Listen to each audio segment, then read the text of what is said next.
எல்லாருக்கும் வணக்கங்க. அம்மா வீட்டுக்கு வந்தாச்சுங்க. அம்மா வீட்டுக்கு வந்தாலே அது ஒரு தனி சந்தோஷம் தாங்க. நான் போகிறப்போ எல்லாம் காஞ்சு போய் கிடந்தது. இப்போ மழை வந்து நல்லா பச்சை பசேன்னு ஆயிடுச்சு. ஆடு மாட்டுக்கெல்லாம் நல்லா மேவு வந்துருச்சுங்க. ரொம்பவே பார்க்கவே சந்தோஷமாக இருந்தது. மருதாணி மரம் கருன்னு நல்லா தளைஞ்சிருந்ததுங்க. சரி, பார்த்தோன்னே நல்ல வாசனையாகவும் இருந்துச்சு. வந்த உடனே முதல் வேலையாக மருதாணி தான் வைக்கணும்னு நினச்சேன். அதனால ஈவினிங் மருதாணி பொறிக்க ஸ்டார்ட் பண்ணிட்டேங்க. பொறிச்சு வச்சுட்டு வெளியில் வந்தோடனே இந்த வான்கோழி பாருங்கள், இது ரெண்டுமே பார்த்திங்கன்னா சூப்பரான ஒரு பெட்டுங்க.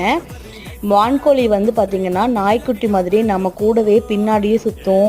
நம்மக்கிட்ட வந்து ரொம்பவே வந்து அந்த ஸ்பரிசத்தை எதிர்பார்க்குங்க. 5 மணிக்கே வந்து மழை வர ஸ்டார்ட் ஆயிடுச்சு.